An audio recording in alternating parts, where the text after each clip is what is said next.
If you are fed up with going it alone on your health journey and you are struggling, you're generally not feeling your best self but are ready to get optimized, why not book a free wellness discovery call with me, a naturopathic nutritionist and functional health coach, where I'll help you understand the root causes of your issues and guide you in the right direction of which of my programs would be best suited for you, whether that be a group program or one-to-one coaching. The link to book your free call is in the show notes. Welcome back to another episode. I do this every time. Episode. Anyway, welcome back to another episode of the Optimized Health Show.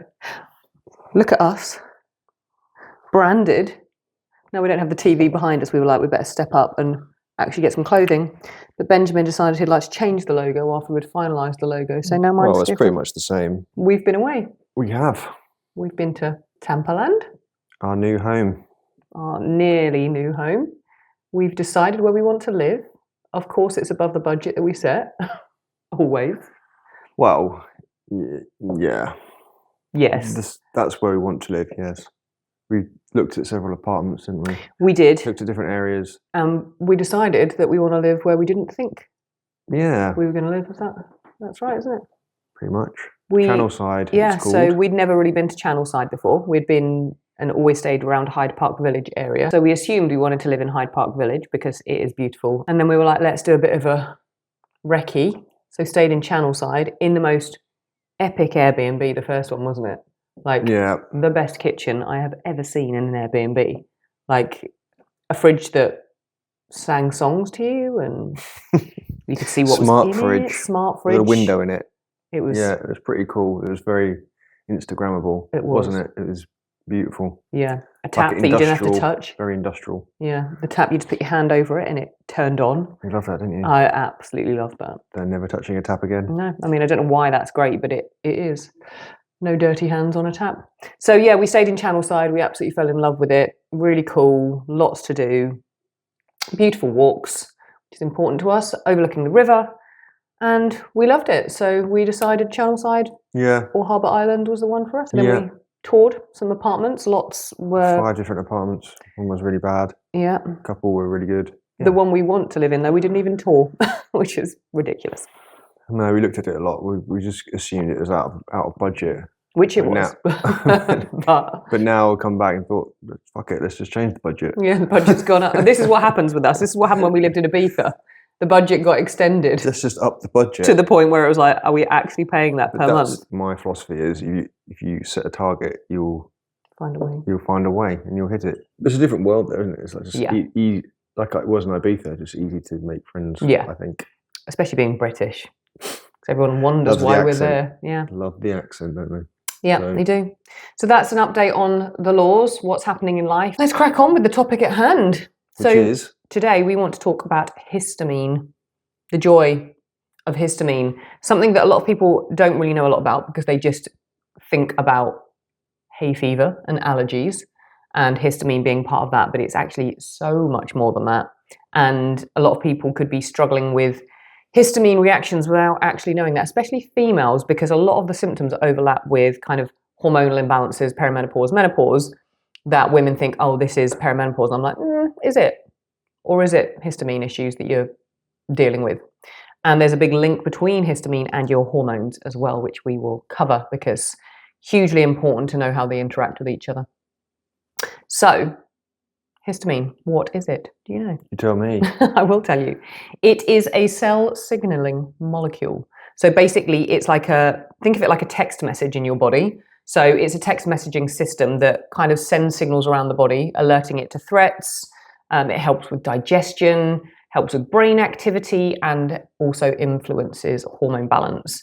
So that's why when people have high histamine levels, it can affect everything from their sleep to their periods, to their skin. So yeah, it can affect every single system in the body because it basically goes and sends messages around the body telling parts of the body to do things. So it does 3 kind of different things. Paracrine signaling. Do you know what that is? No. So paracrine... I'm going to be learning a lot here today because I don't know much about it. Yeah, exactly. So it's a lesson for you. Paracrine signaling is when it acts on a nearby cell. So paracrine signaling is when a molecule acts on a nearby cell. So that cell is telling that cell to do something by the reaction, if that makes sense. So the thing that's being released goes to the other cell and says, do this. So that's paracrine.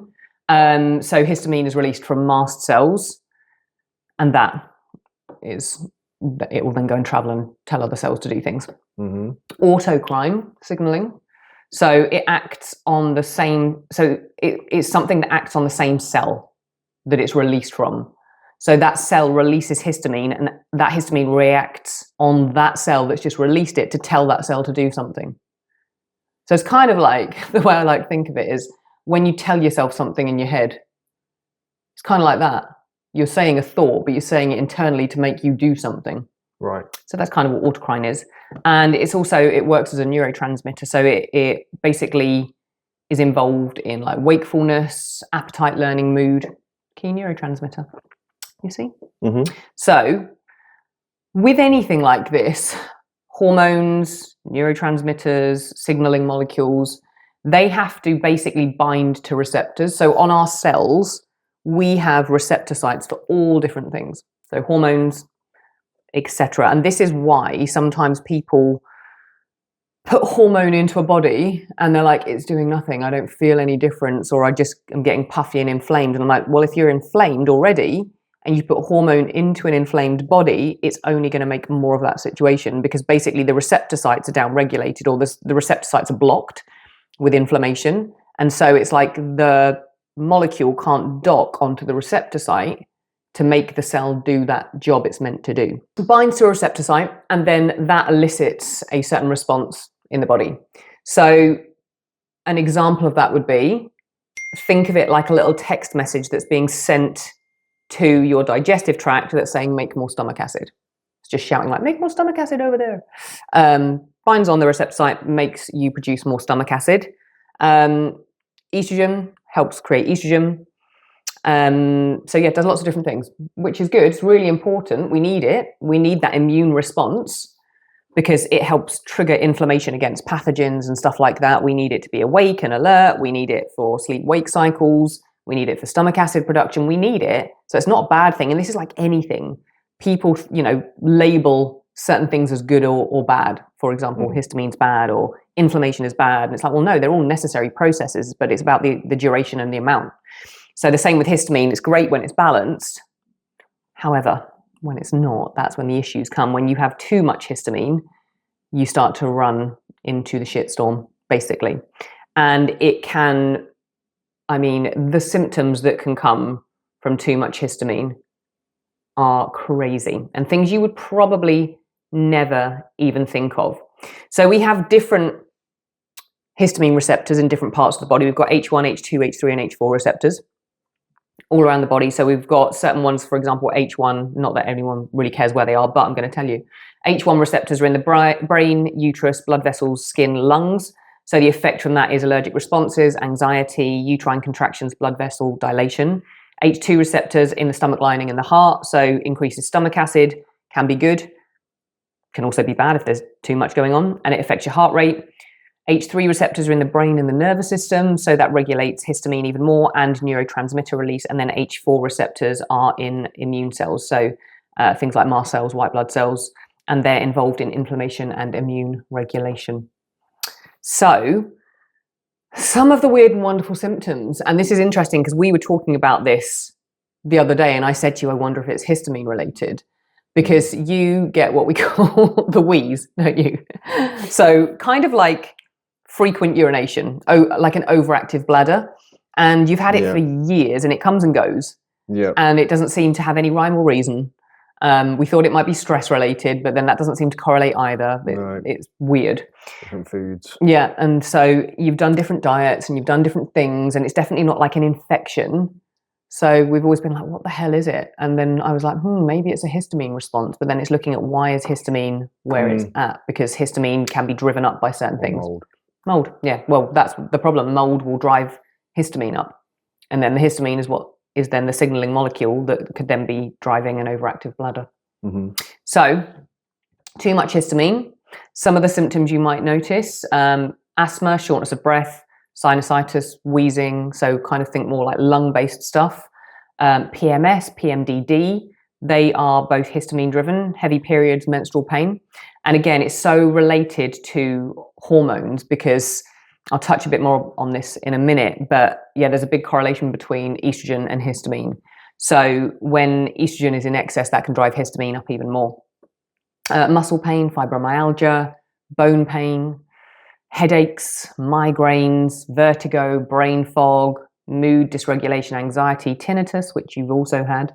Yeah, but I know that did come from an ear infection, but again, you never know whether it's part of the picture. Dizziness, POTS. So again, POTS really is kind of the byproduct. It's a bit like IBS. It's a bit like polycystic ovary syndrome. They're all kind of these vague collection of symptoms that are actually driven most of the time by underlying things. Like IBS is just like a blanket statement. It's not an actual thing. It's like, well, what's driving that? So POTS is very similar. It's like, what's driving that? And again, histamine can be part of that. High and low blood pressure. So I've often had ridiculously low blood pressure, like 80 over 50. I'm surprised I'm actually still alive. And I've always just kind of been like, oh, I've got low blood pressure. But thinking that's a good thing, but it's not necessarily, that low is not a good thing. You need your blood to pump around. Arrhythmia, palpitations, racing heart. So I don't know. All of those. Yeah, I know. And this is what I was thinking about the other day. So when I had the little episode at Christmas when my thyroid went overactive, and we thought that was the thing, half of me is like, but was it? Yes, my thyroid was a little bit overactive, but a lot of the symptoms that were coming were actually more histamine related, I think. So like racing heart. Because you didn't have other symptoms of hypothyroidism, did you? No. Like being hot and hungry and stuff like that? No, I didn't. So could have been. And we'd been in Ibiza. I definitely think that hotel that we stayed in was very fusty. You think? You think that about everywhere we stay? It smelled funny, didn't it? Don't you remember? When we walked in, we were like... the first one? Yeah. Sorry, yeah. We were like... that did smell funky. That smelled fusty, like damp. Yeah. Mold. You had a sore throat before that from doing high rocks. I didn't get it. Then when we were in Ibiza, I got it. Immune system got a bit triggered and pissed, I think. Histamine going wild could have been the thing. All makes sense. Constipation, diarrhea, vomiting, acid reflux, frequent urination, overactive bladder, interstitial cystitis, eczema, hives, flushing, urticaria, all of that skin-based stuff, angry skin. So a lot of people will kind of correlate it to that, if that makes sense. They think of hives and rashing skin and stuff as histamine, but I don't get anything with my skin. And I know other people who have got like overactivity with their histamine and they don't get skin issues. It's like the anxiety, the brain fog, the vertigo, the ADHD type symptoms. And again, there's a really big correlation between things like ADHD and autism and histamine. So basically, it's a shitstorm. It is a shitstorm. One of those things that can, like mold, it can cause multiple different things. Yeah, 100%. And that's the challenge is, knowing. How do you know? And we actually did a client workshop, myself and Lucy, we do client workshops together for our clients. And it was so funny because one of the women on there, literally when we finished and we opened up the Q&A, and she was just like, holy fuck, that just blew my mind, because she had fibromyalgia. She had a lot of like kind of histamine based symptoms. And she was like, never even thought it'd be that. I just assumed histamine was like hay fever. I was like, well, there you go. So what is it that actually determines how someone reacts to histamine? Because that's the key, isn't it? It's like all very well and good knowing, well, this is histamine, but the solution is not just go and take an antihistamine. Yes, they may have a time and a place for a period of time whilst you're trying to fix the underlying root causes, but they're not the solution. It's always like the Band-Aid. Yeah. So I might use them with clients for a short period of time whilst we're going through, for example, a gut protocol or a immune system protocol, just to keep things calm if I know they're going to be hyperreactive, but it's as a short-term. It's treating the symptoms, right? Yeah, exactly. The root cause. Yeah. Like more of a normal medical approach. Yes, exactly. So the things that determine how you react to histamine, number one is how big is your histamine bucket. So genetically, some people, unfortunately, are more pre-programmed to having a smaller histamine bucket, so they react more. So think of it like, the bigger the bucket is, the more you can have in there before it overflows. So if you're genetically pre-programmed to have a smaller bucket, it's going to fill up quicker, which means you have to be more mindful about how much histamine you're exposing your body to from an external place and an internal place before it overflows. So we have something called an HNMT enzyme, which breaks down histamine in the brain and tissues. So that's dependent on methylation. And a lot of people, myself being included, have blocks on their methylation genes. I haven't got full blocks, but I've got partial blocks on my MTHFR gene and my COMT gene. And so even though I don't have the kind of traditional poor genetics when it comes to the size of my histamine bucket in terms of HLA genes, so they're kind of related to histamine as well, the HLA genes, which are also related to things like gluten intolerance. So I don't have that, but I do have the MTHFR and COMT ones, which means you just don't methylate as well, and then that can impair histamine clearance. So you've got that. So how big is your histamine bucket in the first place? Toxins. So environmental stressors, toxins can silently fuel histamine overload. They can basically activate your mast cells, which is where histamine is released from, and they can block the breakdown pathways of histamine as well. They can also damage the gut. They can also mimic hormones. So things like mold, the joy, it's the gift that just keeps giving. And again, like a lot of people could silently be mold ridden and not even know it. Probably most people. Yeah, and again, with mold, it's like it's this kind of backwards and forwards that I go through all the time of like chicken or egg scenario. What started it? Was it the compromised immune system that led you to being more susceptible to mold, or vice versa? Yeah. Were you exposed to mold, then it weakened the immune system and then messed with the immune system, and then that makes you even more susceptible to it. So it's a really interesting one. And the thing with mold is you can't always see it. People often go, well, I can't see anything in my house. And I'm like, it could be lurking in drywall, under carpets. Behind walls and in ceilings. And One of my clients actually sent me some pictures because I put about this on my story after sharing a bit about that I was going through a mold protocol. And she sent me some pictures of her house, no sign of mold anywhere.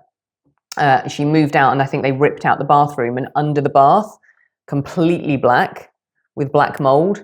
They ripped out a kitchen counter and cupboards, behind it black mold. And again, she was like, there was no smell, I wouldn't have had any clue that it was there until I left. So it can get behind like cupboards and things. If there's been a tiny leak, grouting, it can get it. I mean, mold is a little fucker, isn't it? It can just go wild. It's super common, isn't it? It is. It's super hard to know, because any tiny leak in a shower, often showers are the worst, aren't they? Or just under your sink. Yeah, and we have them all the time, don't we? And mold starts forming within 24 hours of a leak. So if you've had a leak somewhere, I would highly recommend like doing something about it straight away and then getting it checked. So there's a company in the UK called Pure Maintenance. We got them to come around because we'd had a leak from the shower, and it, had been sitting there. Landlord did nothing about it, even though I was like, there's a leak, freaking out about it, and no one really did anything for weeks. So we kind of left it because I got over the mold trauma from before, and then obviously started having some weird neurological stuff going on. So I was like, right, we are getting it checked. So they came around and checked, and he was like, no, it's bone dry, it's all good. Doesn't mean to say there's no mold in the rest of the house, but that little patch is fine. Again, you can go down a rabbit hole here, and then it comes down to different testing methods. You can, yeah. So, do they just do air? No, they actually, if you get them to come and do a proper survey, they will do heat testing, thermal cameras. They do everything. They're incredible. They're very, very thorough. They're the only company in the UK that I know that does it, and they're the only one that I know other nutritionists in the UK recommend as well. So they do the whole. It's still different to ERMI, right? It is, but the problem with an ERMI, so an ERMI is like the gold standard, but it doesn't necessarily show you what's now and current. It could be dead spores. Yeah, that's what they said before, remember? We've been through this. We have, because our house that we bought in the UK came up highest rating on an ERMI. So I was like, I'm done, we're selling it. But the other test, it was fine. It came back as nothing, but the ERMI came back like top of the... I mean, you could do a whole podcast on mold, which you probably should. Yeah, we will. But just to say... Mold. it can, but a lot of people have no reaction to mold, don't they? No, because again, if you're genetically better at detoxing, I am not blessed genetically. If you look at my gene, I mean, my parents, thanks. My coach was like, you have a complex set of genes. I'm like, I know, yeah, this is why. This is why. So I don't detox particularly well. My mitochondria, they don't repair. I also don't produce enough, so I don't repair the ones I've got, and I don't create any new ones. I'm terrible at autophagy, so I don't get into that state of cellular clean out. So I've got the diabetes gene. I mean, yeah. But you don't actually have the gene that... Not the HLA. What means you're susceptible to mold then? The HLA genes, no. Which is strange. I know, but I've got the other ones, you see, and this is the thing with genetics, and we say this on every podcast, we'll have to do a podcast about this, but you can't just look at one gene in isolation. So what a lot of people do is they go, oh, I've got the MTHFR gene, and I'm like, yeah, but there's more than one MTHFR gene, and how does that interact with the rest of your genetics? So anyway, mold, pesticides, pollution, heavy metals, they are all environmental toxins that can be adding to the burden that then will activate your mast cells, which are where histamine is released from. So that can then lead to an increased release of histamine, even if you don't have allergies. So think of mast cells like histamine grenades. They're storing it all in there, and then you've got the little pin in a grenade, and then what happens is that toxins are the thing that like pull the pin out so the grenade explodes in the body. Hormones massively interact with histamine. So again, this is like a bi-directional relationship. Estrogen increases histamine release, and it also reduces DAO enzyme. So DAO is an enzyme that we produce that helps break down histamine in the gut. So when you have higher estrogen levels, that can increase your histamine levels. But then the problem is when you then have high histamine levels because estrogen has pushed it up, that will create even higher estrogen. So again, it's like, which comes first? High histamine creating high estrogen, then the high estrogen is making histamine even higher, and you go round in circles, or vice versa, is the histamine high, which is creating high estrogen. And this is, again, where you'll see things like severe hormonal imbalances, PMDD. A lot of my clients that I work with who have got gut issues, and they're having like severe PMS, etc., and they are reacting to loads of things. I always have to put a lot of histamine support in to begin with, whilst we work on opening their detox pathways and helping them clear out estrogens properly. And this is another reason why when women go through perimenopause, they can really struggle, because it's not that they've necessarily got low estrogen. And again, this is where a lot of women go wrong. They go to the doctors, they get put on HRT, and it's like estrogen, progesterone, standard. You might not need the estrogen. You might just need the progesterone to begin with. Your estrogen is normally on the higher side during perimenopause, and progesterone is tanking quicker.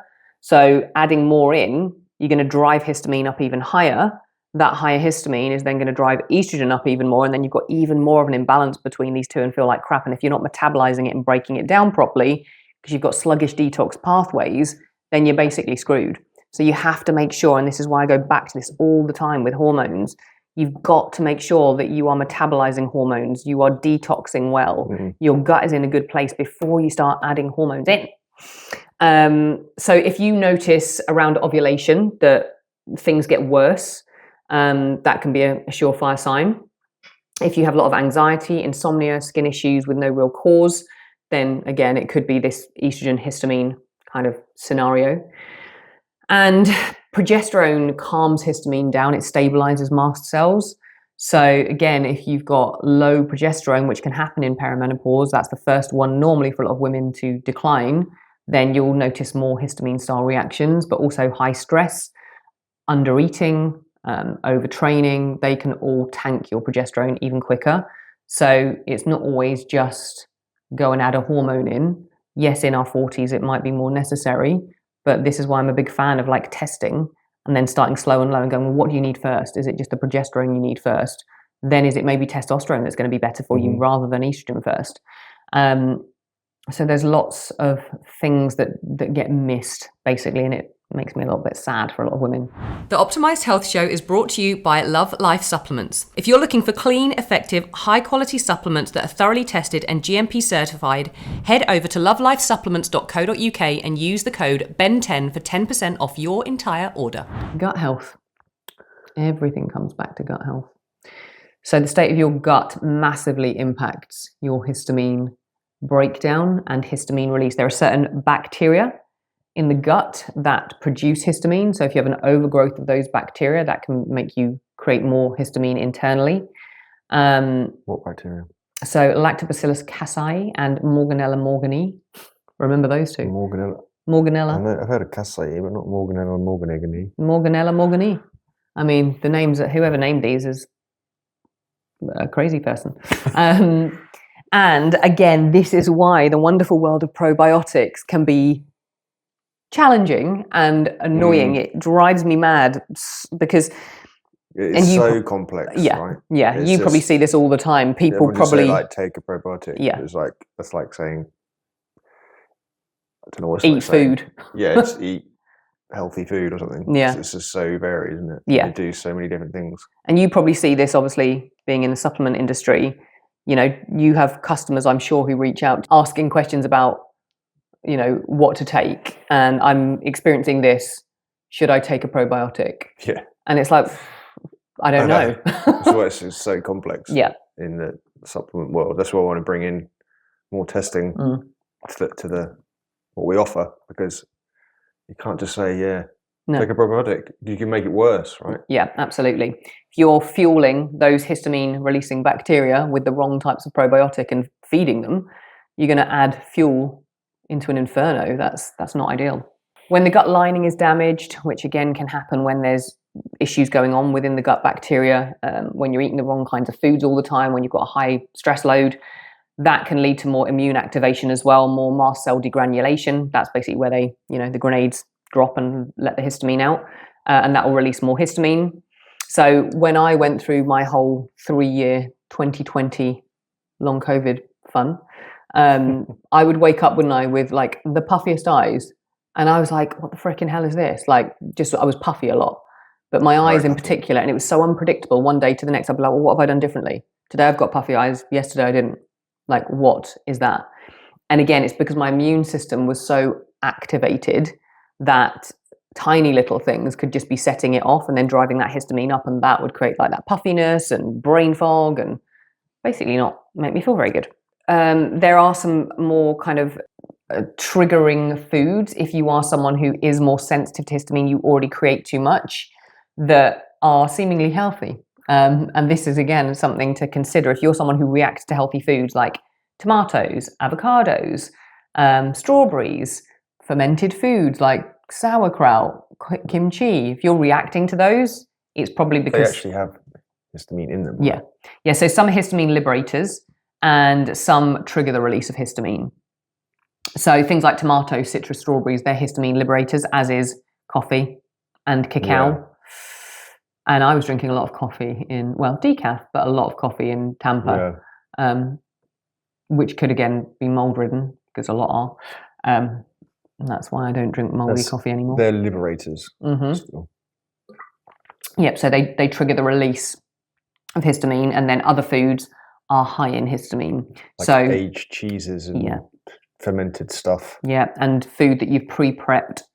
Let's say meal prep, you've left it in the fridge. Processed meats. Yeah, processed meats, all of those are high in histamine. So the longer you leave it, the more histamine will collect in that food, which is annoying, because it's like, you don't want to leave anything over 24 hours if you're having severe histamine reactions. That's not to say that's going to be forever, unless you have the smallest histamine bucket in the world genetically. You're really unblessed. But it is about, being more mindful about those things. But once you start to sort your gut out and your detox pathways are better, then you're able to break down histamines better, and you don't release as much or create as much internally as well. So small intestinal bacterial overgrowth, SIBO, most people who have IBS actually have SIBO, where you have a bacterial overgrowth in the small intestine that can lead to increased bacterial histamine production, obviously impaired gut barrier as well, so you're going to get more immune reactions and reduced DAO enzyme activity. So a lot of people with SIBO will experience more like histamine-related symptoms, like bloating, brain fog, skin rashes, acne, all of that stuff. And then we also need to consider the fact that when your gut is a mess, you're not absorbing the nutrients that you need to absorb as well. So things like B vitamins, which are really, really important for methylation, are not going to be absorbed. So then you're not methylating as well, which means then you're not able to break down histamine as well, because that's part of the process. And then you're going to have more histamine in your histamine bucket. So yes, genetics may be playing a role, but they're not the full picture. You need to look at all of these things. Is your gut a mess? Do you have IBS? Probably SIBO. Do you have imbalances in your gut bacteria? Do you have leaky gut? What's your toxin load like? What's your stress load like? Because then stress will masturbate. That's not what I wanted to say. Masturbate, not masturbate. You got to be very careful what you say there. Activate mast cells. Masturbate. That was trying to combine two words into one. So stress activates mast cells. Stress basically is the root of everything. So anytime you've got like chronic stress, that's not to say small stresses, we need those, but chronic stress will always mess with your immune system. So I am actually doing a full workshop on histamine with the incredible Lucy on the 7th of August, and she is a root cause therapist, trauma-informed coach. So we're going to combine everything that we know on histamine. So she'll be talking all about stress and trauma. I'll be talking about all the geeky stuff. And helping you understand more. So if you want to register for that, you can. We'll have this released by then, won't we? Yes, probably you can register for that. We'll put the link in the show notes to register. Yeah, that's everything about histamine. So I guess it's thinking, what can people do about it? Yes, what can they do about it? So they can think firstly as kind of a precautionary about mast cell stabilization. Quercetin. Oh. Yeah, good old that? LLS, do a lovely quercetin and bromelain. So that can help stabilize those mast cells so that they're not so reactive. So that can be a great measure to put in. Working on your gut health. And again, I would love to say working on your gut health is as simple as removing gluten and taking a probiotic, but it's not. You have to get to the root of what's actually going on in your gut. It is not normal to have had gut issues since you were 12 years old and IBS and bloating since you were 12 years old. That's not normal. You need deeper levels of investigation. I would highly recommend doing a GI map, testing to see what's going on in your gut, poo test, looking at the different bacteria. That's the kind of things I do with my clients all the time. So looking into things like that can be super helpful. Nettle tea. So nettle is really stabilizing for mast cells as well. And then I would say for a period of time, whilst you're fixing the underlying roots, having a lower histamine diet whilst you're fixing everything. So thinking, reduce histamine liberating foods, unfortunately, coffee, chocolate. I know that's sad. And histamine rich foods like fermented foods, even though they're healthy, for a period of time to calm things down whilst you are working with someone to help you actually fix the underlying roots. Support hormones, make sure you're detoxing properly and breaking down your hormones, sort out your gut. And then there are a couple of other supplements that can be super helpful as like MOPS. I love Toxaprevent. So it's not, actually I don't know if you get it in the States, you can get it. I mean, I use it with all of my clients who are having histamine reactions. Toxaprevent you can have before meals. So they have a capsule that you take before meals and then a sachet that you take at night. So it helps with the kind of histamine release from foods, but it also helps with the internal histamine that you're creating overnight and mops it up and basically pulls it out of the body. DAO enzyme. So if you know you are someone who naturally creates less because genetically you do, then you can take a DAO enzyme when you eat histamine-rich foods, and that'll help break it down a bit. But yeah, my best advice is to work with a practitioner, also known as me, to help personalize a plan, a protocol to really get to the root issues. I guess there's also trying to avoid toxins, eliminate toxins in your environment, environmental toxins, but that's true for everyone, right? But very prominent. Yeah, absolutely. Doing the best you can. As we said before, avoiding all chemical washers, laundry detergent, fragrances. Oh, when we walked into that. God, it's the worst. It's when you're not used to it anymore, the smell of an air freshener is literally like the most toxic thing on the planet. I mean, you're super sensitive. Super sensitive to it, probably. But again, that could be like multiple chemical sensitivity. I just can't stand it anymore. No. If someone wearing perfume or like their clothes are like stinking of fragrances from what they wash them in or anything like that. It's so like horrible to me. Or when you walk through the duty free at the airport, and it's like, ugh. How do people work in there? Horrendous, and it's just everywhere. Like, this is why I don't leave the house. No, you are bubble boy. Literally, you are bubble boy. Maybe that's why you're healthier than me. I don't understand. Like, why do people think that smells good? I don't know. Like so much fragrance or perfume, and like, how can they not? But it's because you get used to it, people. I know. The guy who came the other day, I was literally like, friggin' hell. Wow. It's like horrendous. And then people are breathing that in all day and they wonder why they're sick. Yeah. But you just get used to it, don't you? So it's like that palate fatigue type situation. It's like when you go for a poo, you don't realise after a while it smells. Then you go back in the toilet 5 minutes later, like, Jesus Christ. I mean, I wasn't going to use that example, but it is a good one. Yeah, if someone else walks in and is like, you stink. It's like, I can't smell anything. I thought it smelled like roses in here. And it's like mould. We can both smell it straight away. Yeah. Like, when anything's fusty, I'm like, what did you call me, the mould police the other day? Because I am like, I was in the gym. Well, you saw it, didn't you? I was leg pressing and I sent a video because I was just like, oh my God, like the leaks through this. But interestingly, so Jason Theobald, who is someone I massively respect in the bodybuilding community, but also the functional health space.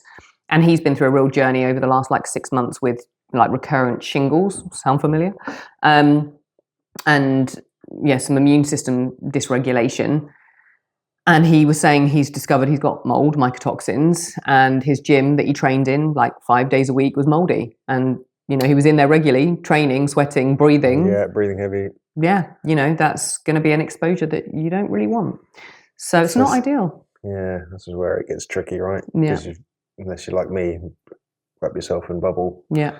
You've got to leave the house. It's hard. It is, but it's also, thinking of the things that lead to that, because yes, genetically can be part of it, but it's thinking the underlying. Yeah, and what's your detox load already? If you've got a really high toxic load in your body, anything that you add in is going to be the little drop in the ocean. Or if your immune system is already upregulated. So for me, when we look back at my health journey, my body, I'd been through prep for a year.